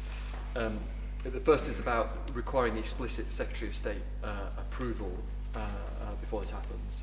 The second is about specifying the frequency of review, particularly for younger children. The third is about having automatic requirement for children's protection plans as the child comes out. And the fourth is just, Ms. sort of alluded to it, about them being put into illegal settings, or whether there's something legislative that should be done at this point to stop that from happening at all. Minister? I thank the opposition spokesperson for that intervention. I'm coming to the end of my speech and do hope to answer the points that he made. I will certainly take away the issues that he has raised. So turning to those points, I thank all members for their contributions and questions during this part of the debate for this clause on a very important matter on consistency, the views. I'm just starting on summing up people's points, so let me do that and come back to me if needs be. On consistency, the views of the Children's Commissioner, and on age, I know that this has been raised in the other place only yesterday by the former Minister, and I'm grateful for that. It's worth saying here too that the Child Rights Impact Assessment is informing our work on the bill so that we can give him the assurance today that I will take on board these comments. With regard to the point... Is the Child Rights Assessment for the bill published so we can see it? On that point, there is no legal obligation for England to publish that assessment, but certainly we are using it to inform our work on the bill. Just to be clear, the Minister, I think, has said, ministers have said in previous sessions it will be published during the process of scrutiny along with the impact assessment. Is that still the case? So I'm referring to the conducted Children's Rights Impact Assessment, where children are directly impacted by the policies and or particular groups of children and young people more likely to be affected by others. There is no requirement, as I mentioned, to publish these documents in England. However, the documents are currently under review and we'll advise on next steps shortly. More broadly, with regards to the impact assessments, these will be published in due course. Did you want to give way? Just I thought I had heard ministers say previously that they were planning to publish this for our benefit, that we would get both the impact assessment and the children's rights assessment. I thought that had been said, and it may be me that is sowing confusion here, and the minister may still intend to publish this document. I can't see any particular reason why the government would not publish it, so I just wonder if I can get an assurance that that is going to be published. Minister. So just to state clearly, impact assessment has not yet been published and is obviously informing our work. There are obviously various different assessments that are undertaken, and I will certainly get back to the honourable member on those points. Manera Wilson. Can I just clarify, because the Minister has said on a number of times now that the child rights impact assessment does not have to, by law, be published. Does he not agree that in the interest of transparency and for all of us to do the right thing by children, that even if he doesn't have to, he really ought to publish it? Minister. So just to be clear, Chair, we will be publishing the regulatory impact assessments. We will certainly be using the evidence from the children's rights impact assessments to inform our work. So turning to the points raised by the opposition spokesperson on placements of children under 13, depriving a child of their liberty must always be a last resort, but it's sometimes necessary to keep that child and others safe. These children are some of the most vulnerable in our society. We must do all that we can to keep them safe and help them get on well in life. When a child under the age of 13 is deprived of their liberty in a secure children's home, the local authority must obtain approval from the Secretary of State before applying to the court. And this is a requirement that is set out in regulations that reflects the added seriousness of depriving children of so young of their liberty. The opposition spokesperson and the right honourable member for East Hants also made a number of broader points about child protection plans and deprivation of liberty. Local authorities' care planning duties are clear that where there are looked after children, they must have a long-term plan that a child's upbringing, including arrangements to support their health, education, emotional and behavioural development and their self-care skills. Statutory guidance, Working Together to Safeguard Children 2023 is clear regarding the actions local authorities and their partners should take if a child is suffering or likely to suffer significant harm under Section 47 of the Children's Act 1989, as well as the support that should be provided under Section 17. If there is a concern about a child suffering or likely to suffer significant harm, the local authority has a duty to make an inquiry under the Children's Act 1989. Working Together to Safeguard Children sets out the actions the local authority and their partners must take where there are child protection concerns. This includes putting in place child protection plans where concerns are submitted. So in conclusion, Chair, I hope the committee agrees that the clause should stand part of the bill, and I beg to move that this clause stand part of the bill. Neil O'Brien. Thank you, Mr. Chairman.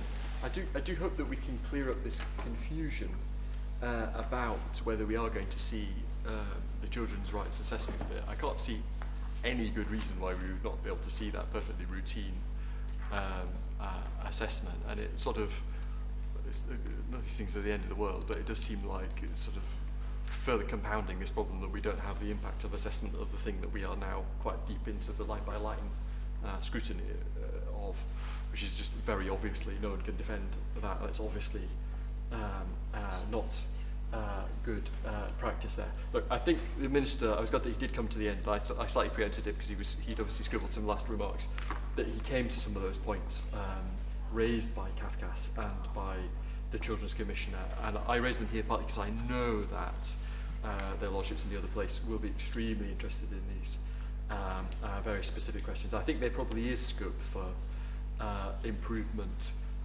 to this clause to do some of these other good things, because this is such a serious issue for these very, very young children. So although we obviously won't vote against stand part of this bill, I do want to put our amendment to the vote on it, really just to make that point. I heard what the Minister said about it, but I do want to make the point that I think there is scope for some improvement to this clause, which I suspect that the Lordships will also provide. So I would like to put it to vote.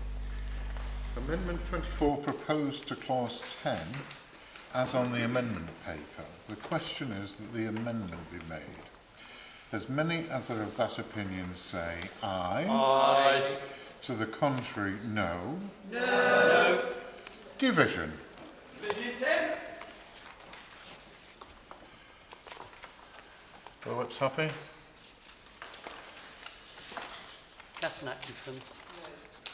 David Baines. Matt Bishop. Lizzie Collins, No. Emma Pooty, No. Vicky Foxcroft, No. Tom Hayes, No. Damien Hines, Catherine McKinnell, No. Amanda Martin, No. Stephen Morgan, No. Neil O'Brien, Aye. Darren Pathy, Ian Sollum, Aye. Patrick Spencer, Aye. Unira Wilson.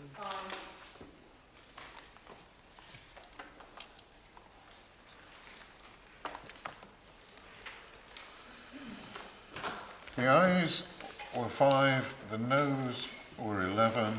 I think the noes have it. The noes have it. Unlock. We now come to the question that Clause 10 stand part of the bill, which has already been debated. The question is that Clause 10 stand part of the bill. As many as are of that opinion say aye. Aye. If the contrary, no. I think the ayes have it. The ayes have it. We now come to the question that Clause 11 stand part of the bill, with which it will be convenient to debate Clause 12 stand part. The question is that Clause 11 stand part of the bill. Minister? Chair, I rise to speak to clauses 11 and 12. These clauses will strengthen Ofsted's regulatory powers to allow them to act at pace and scale when that is in the best interests of children. On Clause 11, specifically, Clause 11 strengthens Ofsted's powers to hold provider groups, parent undertaking in legislation, to account for the quality of the settings that they own and control. This ensures Ofsted can take the quickest and most effective action to safeguard vulnerable children without adding duplication within the existing regime. This will allow Ofsted to look across provider groups, settings as a whole, and to take action at provider group level rather than being limited to setting by setting as they are now. It will also ensure the provider group is accountable for the quality of the settings that they own. Where Ofsted reasonably suspects that requirements are not being met in 2 or more settings owned by the same provider group, they will be able to require senior people in the provider group to ensure improvements in multiple settings. The requirement applies to both settings operated by a single provider or by multiple providers owned by the same group. Ofsted will be able to request that the provider group develop and implement an implementation and improvement plan to ensure quality improves. The plan will need to address the issues identified by Ofsted and be approved by Ofsted if they are satisfied that it will be effective in addressing the issues. The clause gives the Secretary of State power to make regulations to provide that non-compliance by the provider group means the providers they own are not fit and proper persons to carry on a setting. This will prevent a person from being registered in relation to new settings if their owner has failed to comply with the relevant requirements under these provisions. This should act as a deterrent and ensure compliance with the requirements. Clause 12, meanwhile, gives Ofsted the power to issue monetary penalties to providers that have breached requirements set out in or under the Care Standards Act, which could also prosecute as criminal offences, including operating a children's home without registering with Ofsted. Ofsted will also be able to issue a provider group with a fine for non-compliance of those requirements set out in Clause 11. The fine will be at Ofsted's discretion and is unlimited in legislation. This will act as a significant deterrent so that provider groups comply with these requirements. Clause 12 ensures that Ofsted have an alternative to prosecution where that is currently the only enforcement option against those seeking to run a children's home without registration.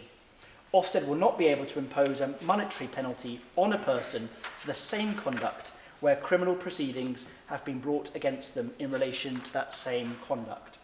To act as a deterrent and to ensure transparency for the public, the clause gives the Secretary of State the power, by regulations, to require Ofsted to publish details about the monetary penalties that they have issued. Ofsted must also notify local authorities when a monetary penalty has been issued. as they're currently required to in relation to other enforcement action they take. Finally, the clause provides that the issue of a monetary penalty could be used as grounds for cancellation of registration. Chair, I hope that the committee agrees, should stand part of the bill, and I move that it does.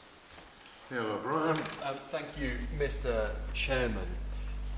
We're now entering a whole new section of the bill, and we're taking two clauses together. So I will make a number of points here, which one could come back to under future clauses. But I hope we won't have to. We'll try and have some of these discussions about the principle and the philosophy here, though, if necessary, we can come back to it, and we might be able to move faster later.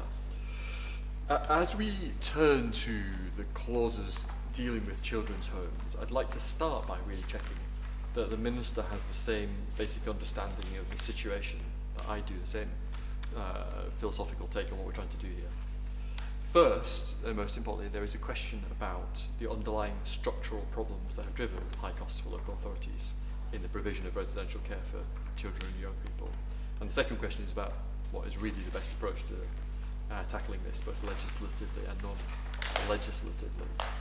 On the first, I wonder if the Minister agrees with me, at least in principle, that the main issue here that's driving the high costs is actually a shortage of foster care. It's actually in a different part of the forest, the origin of this problem, that is driving local authorities to send children into expensive children's homes at best, or into unregistered provision at worst.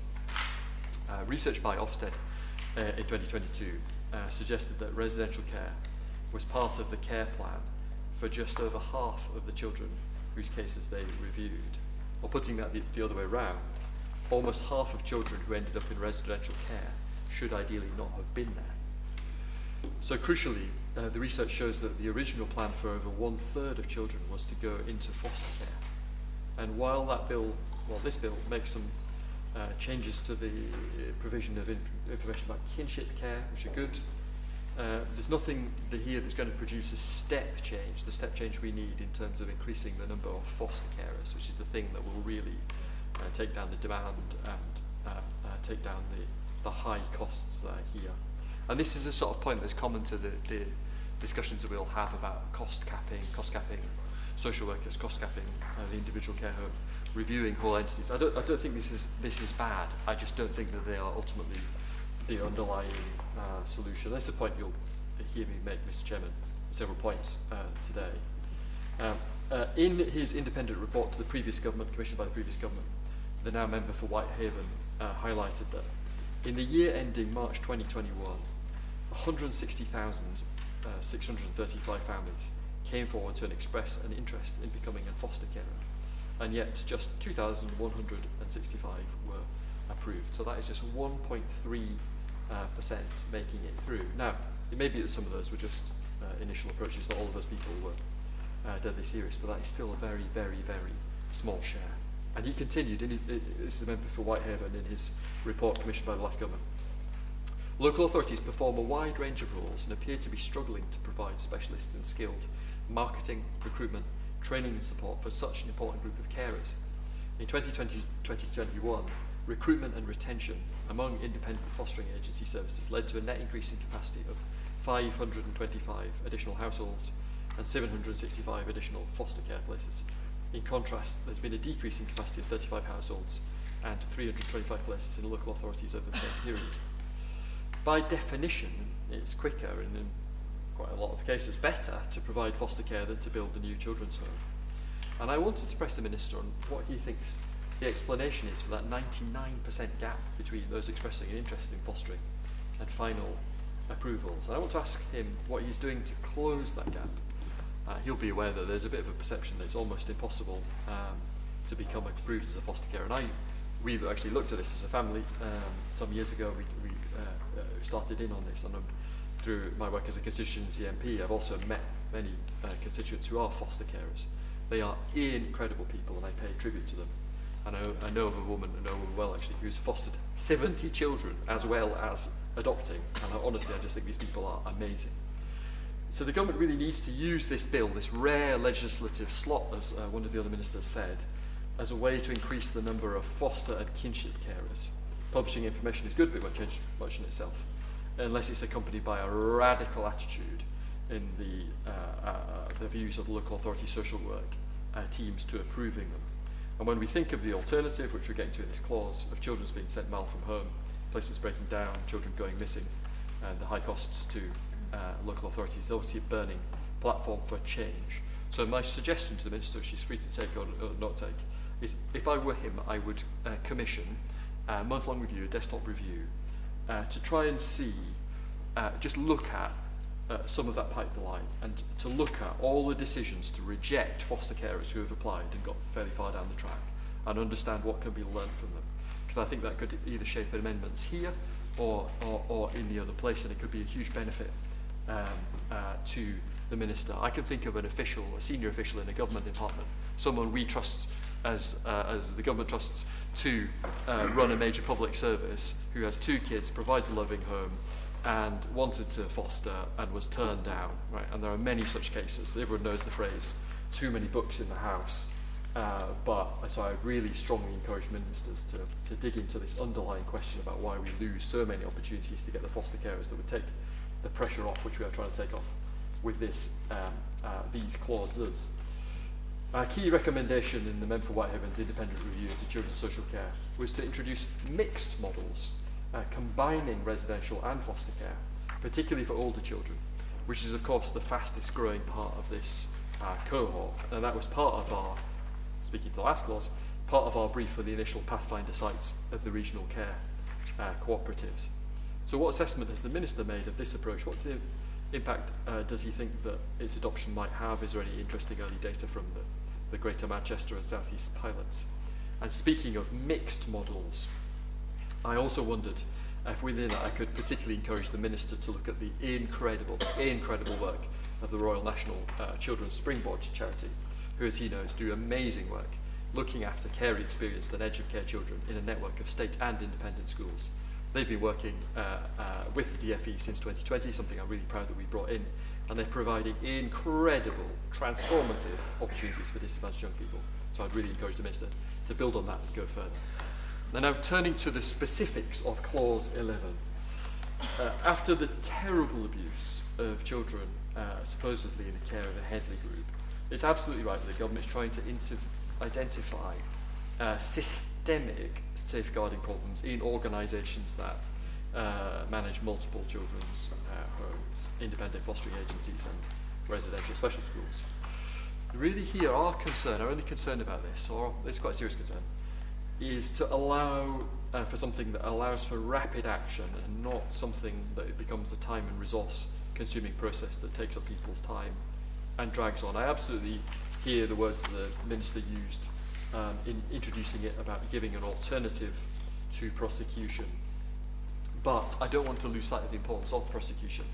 When I was speaking to my noble friend, Baroness Barron, she told me that when she was a minister doing this job, she was already able to request inspections of every home in a group where one was judged to be failing, and did so on at least one occasion. And we need experienced people ultimately to go into a home quickly and see what is actually happening. I think it is within the spirit of what the Minister said, but I hope that he would agree with me that there is often no better alternative to actual inspection and actual prosecutions.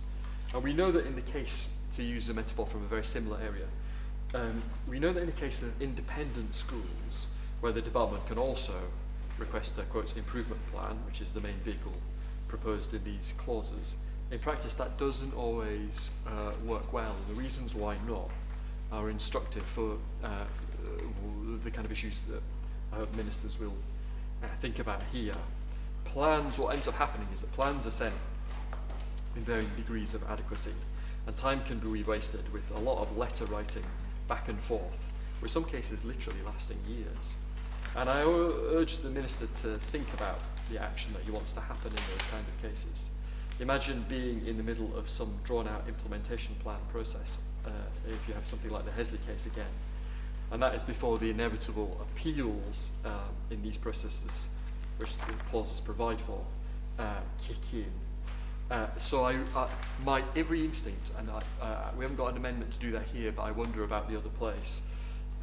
We do think that the Minister needs to really confine this improvement plan idea really to the more minor administrative types of cases or kind of lower level concerns. That is where it might be more appropriate. So that is our kind of broad concern. We worry that you might get a similar processes as we've seen with independent schools, where you get into this very resource intensive, rather bureaucratic, rather slow process that goes on for a long time with a lot of back and forth, a lot of appeals, and ultimately sometimes you just got to get to the point. So that's a broad concern, but I also wondered if the Minister could address the following specific points on Clause 11. What is the definition of reasonably suspects used in this clause at page 17, lines 20 and 28?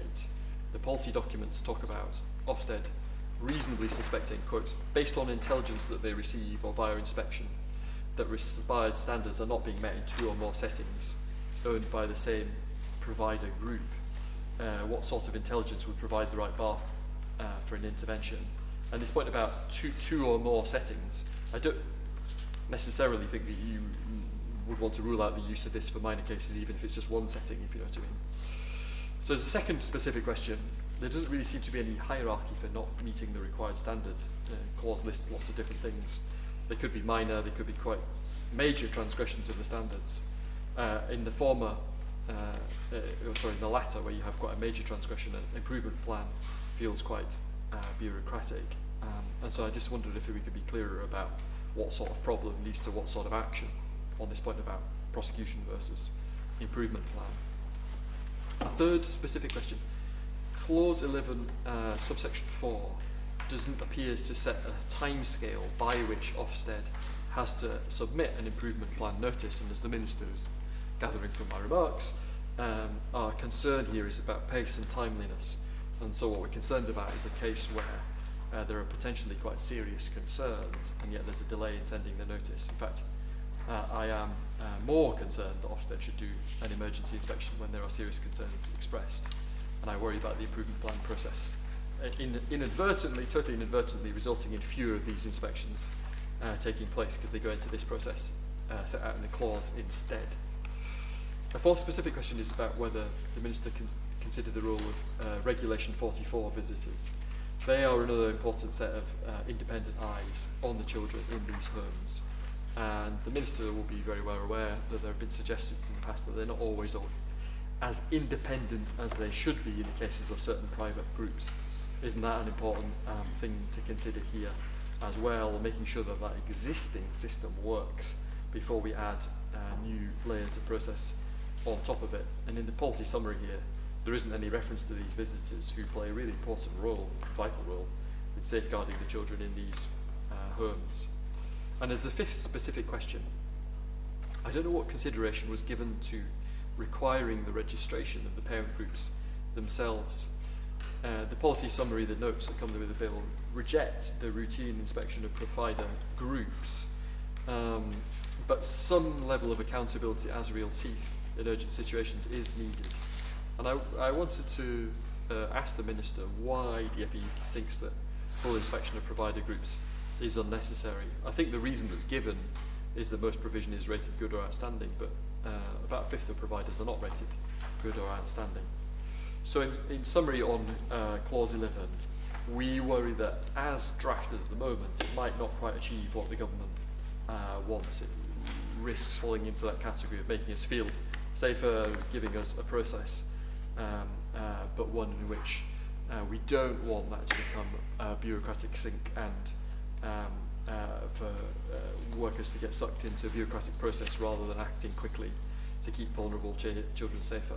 So I look forward to the Minister's replies. Like I know that we only want the same things, the same outcomes on this. I understand why an alternative to prosecution is being proposed, but we do need to be very careful, and we think we're doing a good thing that we don't inadvertently replicate some of the issues that we've seen when that kind of process has been used in other fields like independent schools, and we don't take away from pace.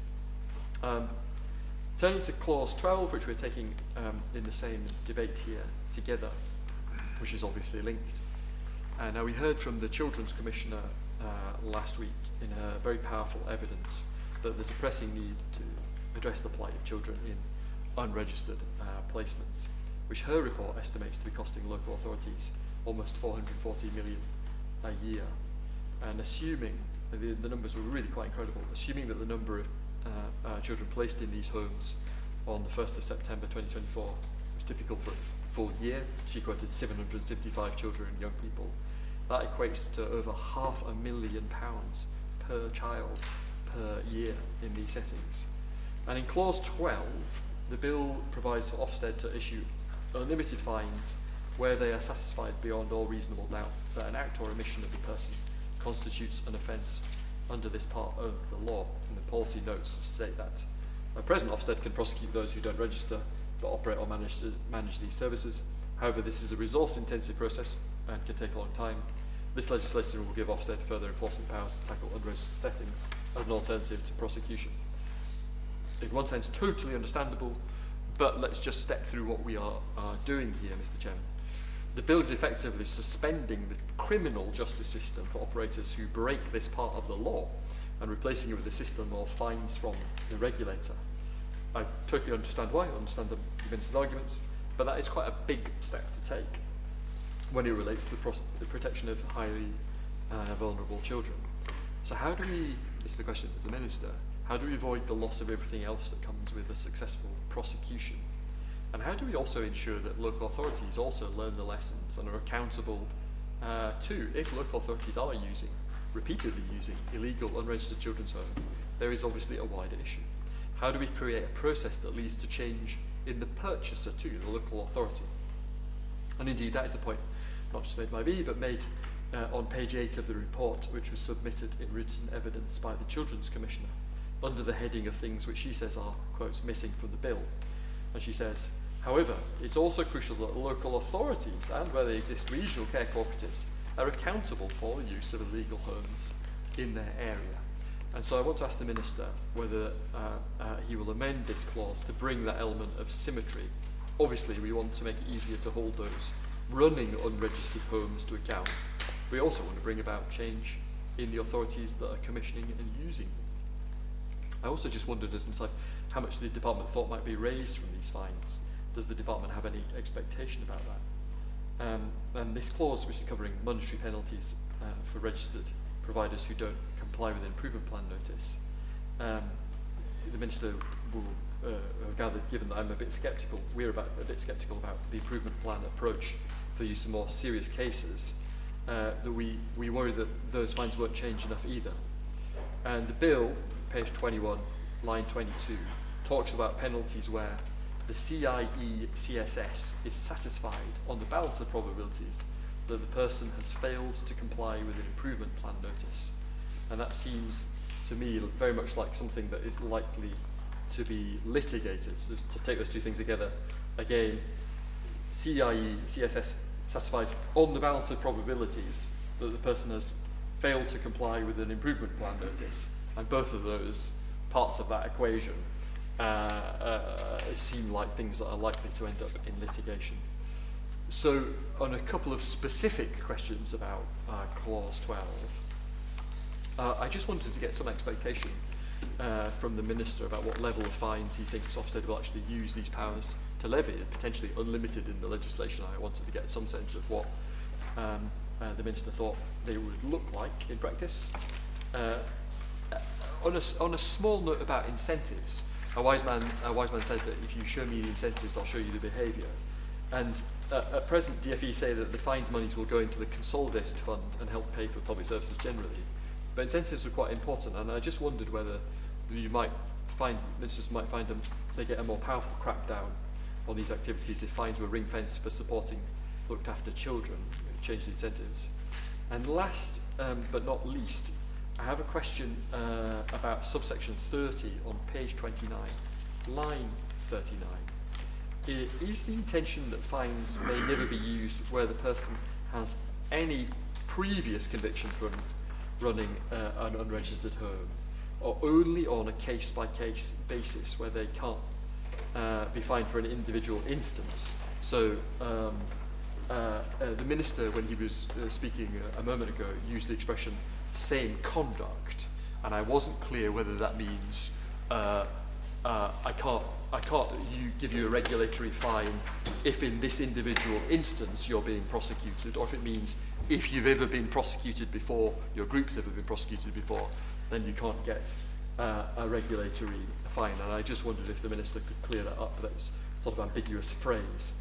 Mr. Chairman, I end where I started. I'm totally sympathetic to Minister's intent here, but we worry that if we're not careful, there will be a lot of process and bureaucracy which mustn't be allowed to get in the way of prosecuting those who are doing the wrong things, and mustn't be allowed to get in the way of keeping children safe. Minister. Chair, I thank the Shadow Minister for his contributions and questions. He's made a number of practical points and a number of specific questions. Order, order. It now be 11:25. The committee is now adjourned. Order, order. At least it wasn't too